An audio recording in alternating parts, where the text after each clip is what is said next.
everyone. So glad that you could join us today for this Saturday monthly mentor chat today with Urvi Janeja. Thank you so much for joining in today, and I welcome you all to this conversation on a topic that is much needed, not just in the COVID times, but post COVID times. We are so glad to have here with us Urvi. Before I introduce her and the amazing person that she is, I want to talk a little bit about why exactly we are here today. Today we'll be talking about the changing paradigms of power networking. So power networking has been a term dominating the networking part in the business world for a very long time. But now with everything going digital, how will the paradigms change? How can one adjust to it? Let's ask a lady that I personally look up to when it comes to power networking. So, welcome, Urvi. Just to brief up everyone about you, Urvi is a senior strategy professional with cross industry experience in banking, technology, and aviation. She has lived and worked in the UK and the US for most part of her career, with a recent move to India. She currently leads sales strategy and deal structuring for 3D Integrated Solutions, a startup providing tech solution in the aviation domain. Prior to 3D, she has led strategy functions at Citi, ICAP, and ADP in New York.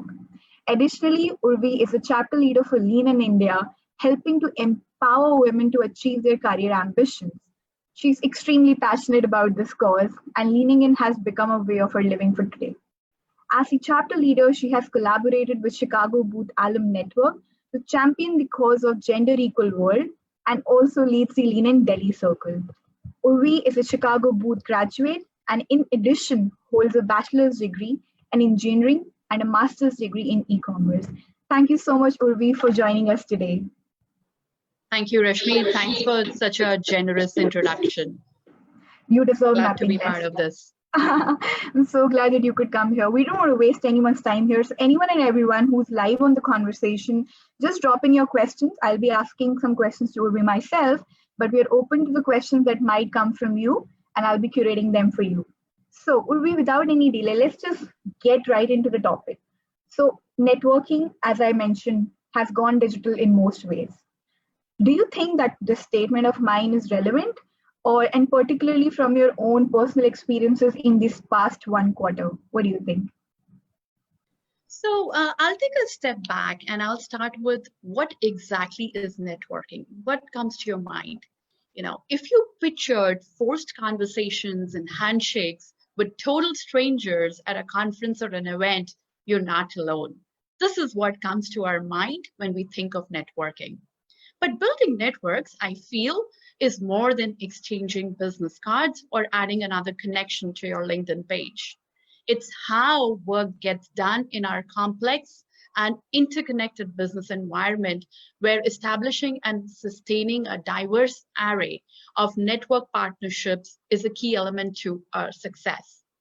Networking, I feel, is like dating to find people you have business chemistry with. End of the day, people work with people they like. I feel the real feel is only established when we meet people in person, though, and we establish a real relationship.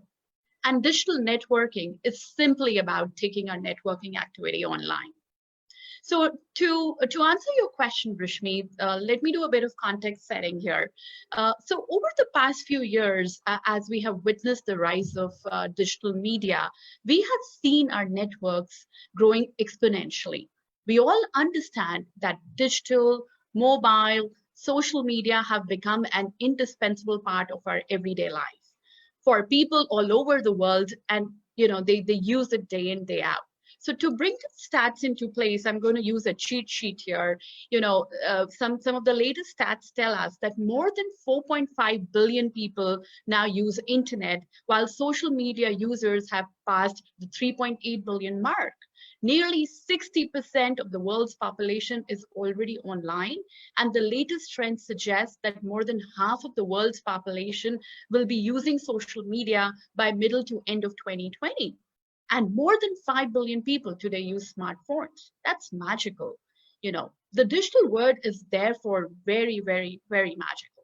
It allows us to connect with people around the world. We are able to find people in different industries, in different roles, and different types of companies. While there is great power to this, the puzzle is how to foster and build real relationships most effectively in an entirely digital sphere. So my answer to this is, personally, there is no substitute to a face-to-face meeting. The rapport that you build with a person when you meet the person in, through a virtual meet or in-person meeting, the relationship, the bond, there is no substitute to building that relationship through social media or digital meets. Although first impressions and network connections are today made digitally through LinkedIn or our Facebook profiles, it needs to be followed up with a virtual meet in today's COVID times or an in-person meet in normal circumstances. However, after the initial meet, digital methods can be adapted for most of the times, to stay in touch and to stay connected. Send a little thank you note, send a web link, send a new post, send an announcement that is relevant to your connect, or birthday wishes, to show that you've been thinking about that person. And I can surely vouch for this method. It truly works. And this can be done through WhatsApp, LinkedIn, or any other social media platform.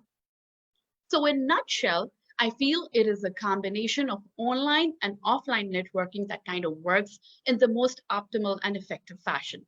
And I personally feel there is no digital substitute to a face-to-face meet to establish authentic relationships and bonding. Although once the bond is established, most of the relationship can be sustained through digital means. You know what, to me, that sounds like music, because that's something that has been bothering me throughout this COVID situation. I'm not getting opportunity to network and meet face to face. People like you and me, like you mentioned, we love making connections over coffee and over an event or over some, upskilling event that we meet at. So there's such a fresh breath here that, that's going to still be there. And, happy to hear that from you. But I love the fact that you mentioned that it needs to be complemented well with the digital presence and with relevant information sharing over time. So basically, what I hear out of this is that nothing replaces the face-to-face part, but then again, now we have to make sure that we are substituting our efforts through digital presence and validation throughout. So that actually makes a lot of sense. Thank you so much for that. So since we're talking about the new format here, let's try to look into it. How exactly does this new format change with respect to the input versus output ratio of efforts? Sure. So networking will forever be the lifeline of a professional career. There are many factors that contribute to our success today, and networking is surely an important ingredient.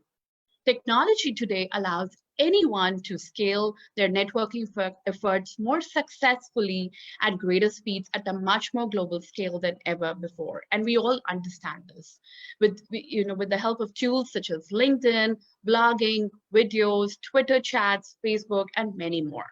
But let's not forget that these tools should be used in conjunction with networking offline, since they add to your in-person interaction, and that is the most effective way of generating a stronger bond with your contacts.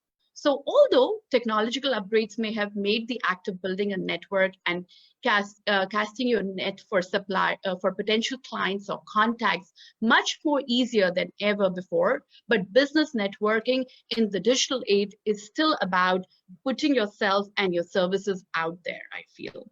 So to answer your question, digital tools augmented with real meets can yield faster and quality results as opposed to standalone in-person meets or just digital networking tools. Absolutely online. In fact, for us, lean and leaders for that matter, we know the importance and value of, digital presence, because most of the leaders that we are connected to across the world, we're doing great things, and you're putting in efforts from one part of the world and reaping the impact benefits throughout. So, I think that's amazing power to it, Absolutely. So it's like people need to understand the importance of it and understand how to leverage the digital networking so that, you can have much, much greater impact for that matter. So since I know that you mentioned about this, earlier as well, but just for community to go again on this, what are some tips, fine tips that you would want to share particularly in this transitional period wherein we are shifting from the traditional to a mixed or a digital networking kind of a format? Sure. So I would like to share some very valuable tips that have worked for me and continue to work for me. And let me start with my number one tip, which is about keeping things current. So, you have to make sure, if you're on LinkedIn, your LinkedIn profile is complete and up to date. And don't be shy about including co-curricular activities wherever relevant. The more details you include, such as your alma mater, your professional associations, your volunteer work, your publications, or a cause that you're passionate about, in my case, Lean In, the more opportunities you'll have to connect with people who share similar interest or experience. Don't opt for an easy option. Most of these social platforms today, such as LinkedIn, they offer very standard messages for requesting connections or even sharing articles. Please do not use them, is what I suggest. It shows an insincere attitude and may not be even taken in the right stride. Always take the time, always, to craft something original and thought out that specifically speaks to why you're sending the message or a connection request. And trust me, it'll take you a long distance. Thirdly, do your homework. Once you find somebody that may serve as a valuable connect, or you may want to establish a relationship, make sure you know enough stuff about them, enough material about them. So, some of the things that you would gather would be, your contact's official title at the organization. How long has he or she been with the organization? Do you have any connections in common? Does he or she have any notable publications, or has he or she perhaps been mentioned in the news lately? They say the devil is in the details, and capturing details like these is definitely going to help you strike the right chord with your connect or a potential connect. Fourthly, don't ask for anything right away. Most of us are in the habit of sort of making a connection, and next thing you know that we're asking for a favor. In working to keeping in touch with your network, the goal should be to lay the groundwork for any future opportunities that may come up, as well as to demonstrate to your connection that you are a willing and able connector. The last thing you want to do is to known to your connect as a person who only reaches out for favors, recommendations, and things of the like. However, it is okay to ask for helps or favors once you have built that relationship with your connect for a while and have had an established relationship. So don't ask for anything right away, just wait for the right time and then ask for it. Lastly, a very valuable tip that I got from somebody very, very wise was related to physical meetings. So every time you exchange a business card, make sure you write a little note behind that card, about the context of your first meeting. When you meet to connect with that person after a while again, you can refer to your little business card and you can give reference to the context of your first meeting or your first situation that you ended up meeting that person. Trust me, it definitely helps you break the ice and it works magically. The chord that you'll strike this way, it's amazing. So this is my most valuable tip. I think those are very practical tips. One can easily understand those are coming from experience. In fact, we have like a question from the audience also, and it's taking the cue from the conversation you had. Like, do you agree that networking is more about giving than it is about taking? I know you briefly mentioned about it, but probably more adding just to answer that question particularly for the community member who asked about it. What do you think? Is it about the balance? Is it about giving more or taking less, or what's the situation? So I would describe networking activity in 2 words, which is called paying it forward. When we have that attitude sorted in our mind, paying it forward, you will see that things will start coming back to you tenfold. So to answer your question, yes, it is about giving more, and then you'll see that your network will start coming back to you. It'll start coming back to you tenfold. The benefits will start coming back to you tenfold. But if you go with the mindset, paying it forward to your community, to your society, to your professional network, you will see how things will start putting together, and how things will start working out for you magically, professionally, personally, community wise, and you'll see your network growing tenfold. And the word does spread around, trust me. Absolutely, absolutely. This is getting interesting because I'm getting like these queue of questions on similar topics here. So somebody wants to ask you, can you share an example or two of how networking has made a tangible impact in your career? And knowing you personally, I know that there are multiple stories there. If you could just touch upon one or two that helped you directly in your career. Sure, sure. So I like to highlight my Lean In story, and it was a cause I was very, very passionate about even when I was in the US. I was with Citigroup there in their strategy and planning division, and there was something called this Women's Leadership Council. And my manager was the main motivation for me to become part of that council, where women help lift other women. And it was a cause that I got extremely fascinated about and extremely passionate about. So when I moved to India, I was looking for a similar forum, a similar cause. And that's when I read the book, Lean In, and I came to know about this community, Lean In and Lean In India. And I really started volunteering my time as a social media manager. So really, doing posts on LinkedIn and Facebooks and, really managing their social media. And I also, as a matter of time, during that time, I also enrolled. I got selected for a program at Chicago Booth. Of course, I saw, my Lean In network growing, and then I saw my Chicago Booth network growing. But the power of it really came from the fact that when I was traveling to Chicago as part of my program, I connected with the Chicago women network there. And I sort of decided to use the power of my Chicago Booth network and my Lean In network and decided to marry the two and put a proposal on the table that can we do something together, collaborate with each other. And again, it was a paying it forward exercise because they were looking for a partner in India, and Lean In was looking to grow its partner network within India and sort of scale to heights. So it was really a paying forward attitude where I wanted to do something selflessly. And with this, we did our first event, first collaboration at the Chicago Booth at the U Chicago Center in Delhi, which was, of course, attended by who's who of the corporate world. It was a roundtable conference of the corporate world, and we put some interesting perspectives and exchanged some meaningful conversation, and it was a big hit. And then rest is history. So with the pay forward attitude, I sort of decided to connect two of my networks, and from then on, it's only grown exponentially. And Chicago Booth is one of our most important partners today, and we do a lot of work with them. Yes, exactly. So since I know you personally, I know a fantastic leader you are.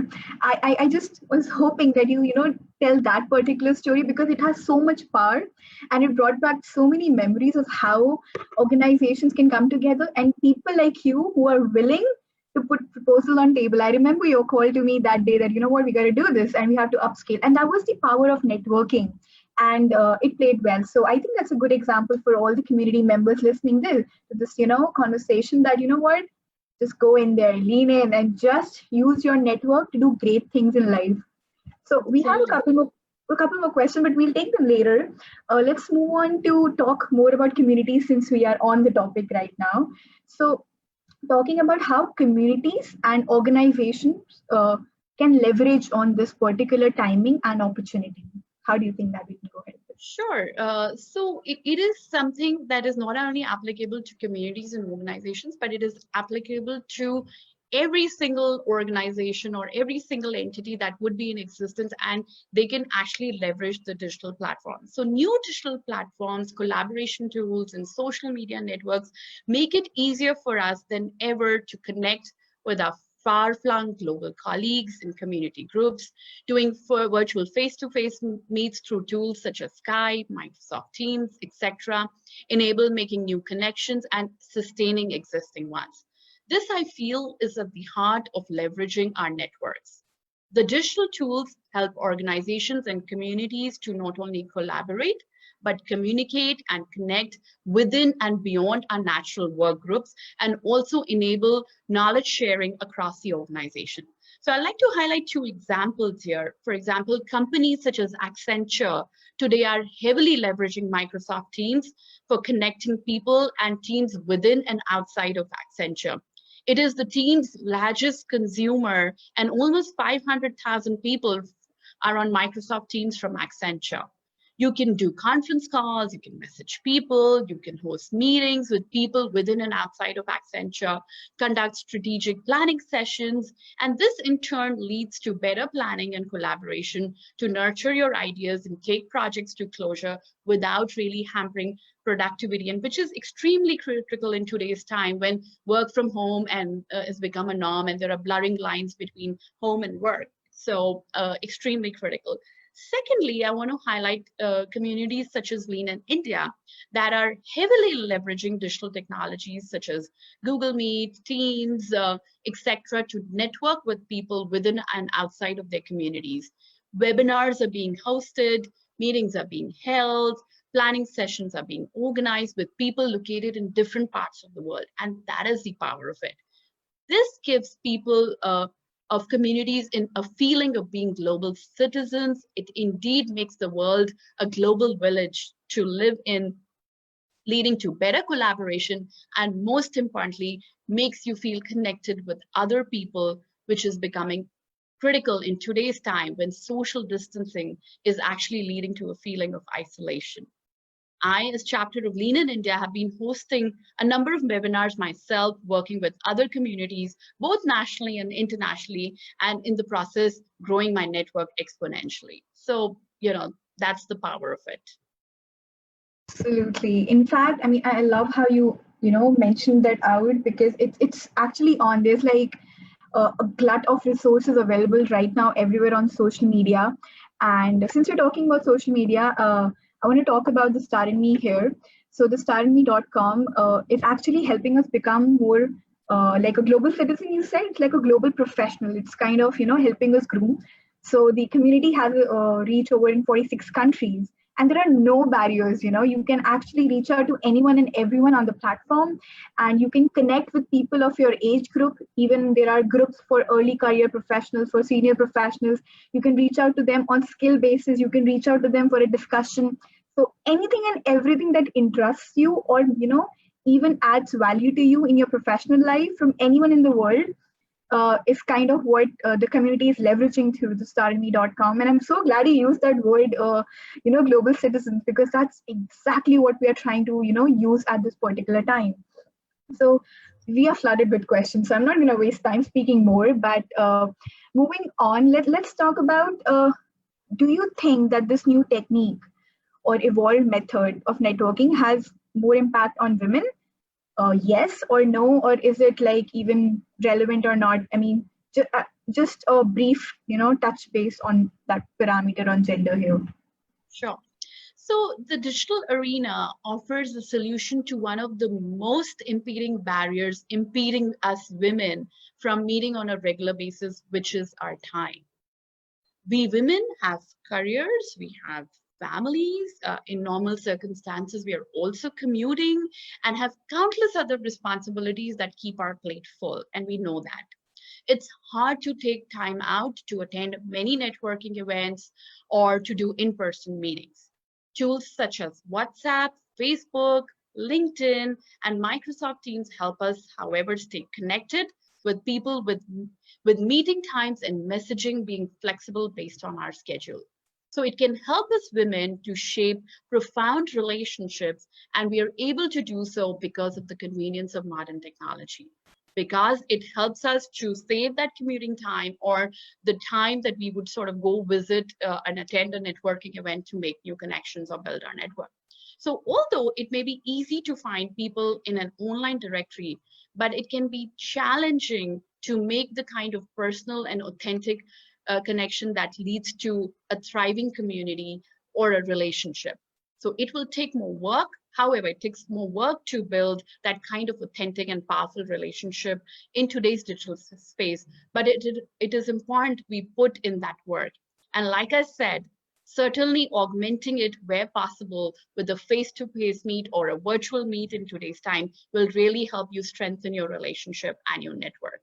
So to answer your question, It is a boon for us women, but it does come with its caveat, which is, we will have to, of course, make the time for the face-to-face meet or an virtual meet. But, other than that, our collaboration can be through purely digital means. When we are exposed to larger networks through digital means, to more opportunities, to more diversity of thought, and to the support that we need, we see more and more advancement in our careers and horizon.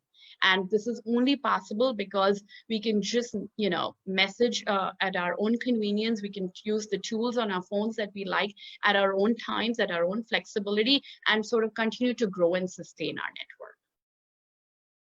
So what I hear loud and clear from that is convenience, convenience, convenience. And since more convenience is added to it, I think there couldn't be a better time to leverage it and not wait anymore. So perfectly answered that. In fact, we have like a follow-up question here from the audience here. They want to ask, how do I reconnect with people I have not been in touch with because of, impending issues all around? So in this particular time, how do you kind of rekindle that conversation?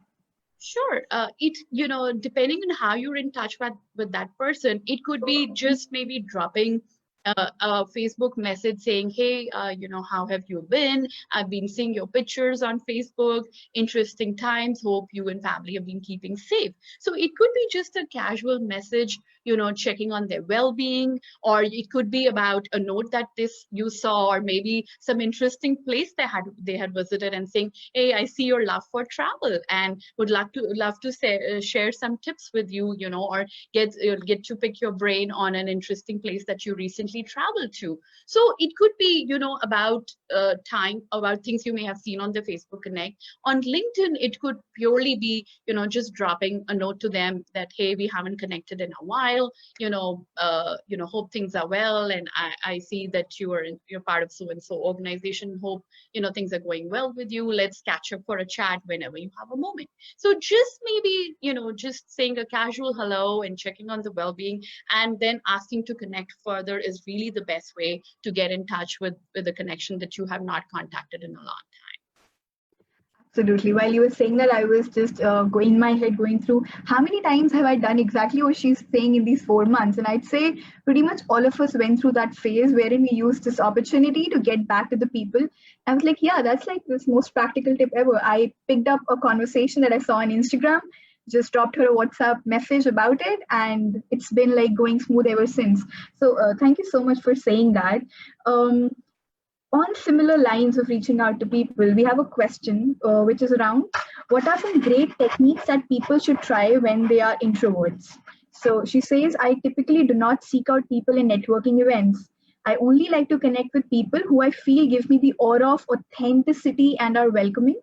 I believe some people are way too superficial and not people I should connect with. So that authenticity factor of once you're an introvert, how do you cope up and play with that while it's all, digital at the moment?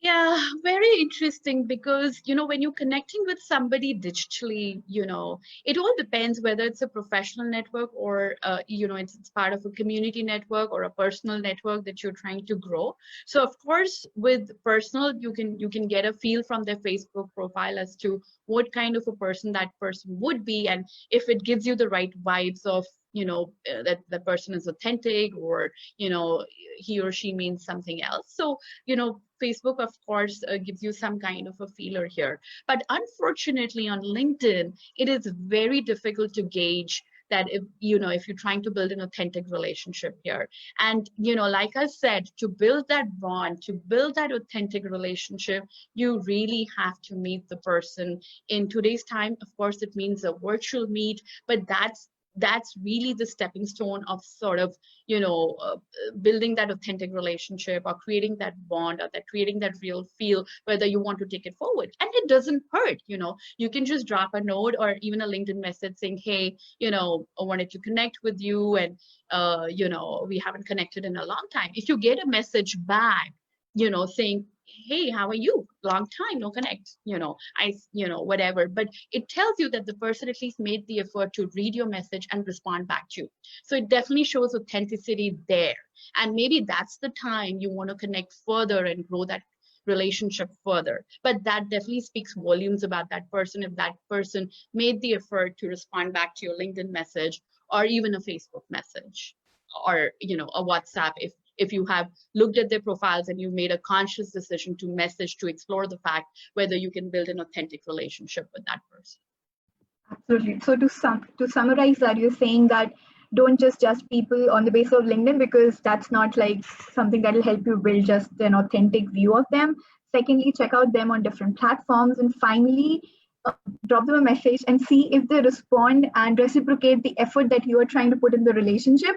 And if they do it, I think that you get your answer that they're definitely worth networking with further. So beautifully, beautifully said that out. Thank you for that. Beautifully summarized. Absolutely. We are learning the best from each other. That's exactly why we're all here for. Okay, so I do have like two more questions here that so how do you pick people you want to network with? Do you prefer people within your industry, location, or do you like to create a diverse network? Or if any such classification or barriers and filters that you have within, do they have any particular impact, or we can just go the way we feel comfortable? So I personally like to do some kind of background research before I grow my network. So, things like what are your professional goals today? What are your short-term goals today? And what are your long-term professional goals? And based on that, you want to grow your professional network. So, an easy way to do is, say, if you want to be part of a tech firm or a supply chain firm, what you typically do is you typically sort of, on LinkedIn, you would search for people in that industry and maybe try to build a connect with them and create synergy. So that is one way to grow your professional network. And then people who are you already in touch with, say, if you're in touch with some HR team, or you are in touch with maybe another team within an organization that you may have a keen interest in becoming part of, stay in touch with them through WhatsApp or any other means where you could message or an email, just to sort of stay connected. So your professional network, be very, very mindful about your short-term and long-term goals, and then create synergies and try to grow your network from that point onwards. And it's very easy. You could just search on LinkedIn and you could get names of people who are in similar industries or who are part of industry that you fancy being or currently part of. Your community network, again, you could, Facebook, of course, is a very powerful means, for communities such as Lean In, or even other communities that I know are running and doing great jobs, such as Seven Thoughts. Again, even LinkedIn talks a lot about it, but not as much, because a lot of people don't put these causes on LinkedIn as much as they would put on, say, Facebook. So again, if you happen to be part of an event or something that you've attended, make sure you sort of make the time to connect with them and see where you saw synergies or who you connected with the best, and then exchange business cards and stay, drop a hello or a thank you note to them. Say, hey, it was nice meeting you. Let's stay in touch over LinkedIn, and send them a LinkedIn invite on that note. So those are, so make a conscious decision based on your short-term and long-term goals to grow your network. And then, like I said, don't ask for a favor right away. So connect with them and build up the groundwork so that when the need arises, you can ask them for a favor if you have to. But the idea is to sort of grow and evolve this network so that you can use their learnings to sort of take the next step in your say in your cause for passion, or your profession, or a goal that you've set for yourself. I think, in all honesty, networking, and particularly digital networking for that matter, is basically the basis of relationship building. You just replicate. It's pretty much that's what I hear from this, and not many people are good at it. But I think with with the advent of technology we have at the moment, we might as well start getting good at our relationships, because now they are pretty much on the same way. We are keeping in touch with our friends from different part of the world through social media, and if we try to network through social media, you never know that these two terms might just merge in, and we might get better at two skills in our attempt to get better at just one. So yeah. That's The something. more we get into it, the better we get, I feel. And Yeah. we have to understand that end of the day, people work with people, So we'll be surprised to know that more than 70% of the jobs you get through your network. That is the most popular way of getting the jobs. Your network really helps you, pulls you, lifts you up, because people like to work with people. And as long as we know that bit is sorted, we will, the networking will start growing, evolving, and we'll get better at it. We may make some mistakes to begin with, but as we move along this journey, we're only going to get better. So keep chugging, I would say. Yes, precisely. I mean that's pretty much it because I call myself, a young community leader. Who I went from being a young university girl to a community leader purely and purely because of my network and the support. So it actually lifts you up and takes you to another level. So thank you so much for bringing out that aspect. So just towards the end of it, we've talked about a lot of tips, but from your own personal experience, how are you actually juggling with all the things that you have on your plate right now and getting used to this online culture? So, there are three tips that I would like to highlight here. And the first of all is that many of us have different appreciation or perception of the idea of networking, as well as a different comfort level with our use of social media. And we have to respect that.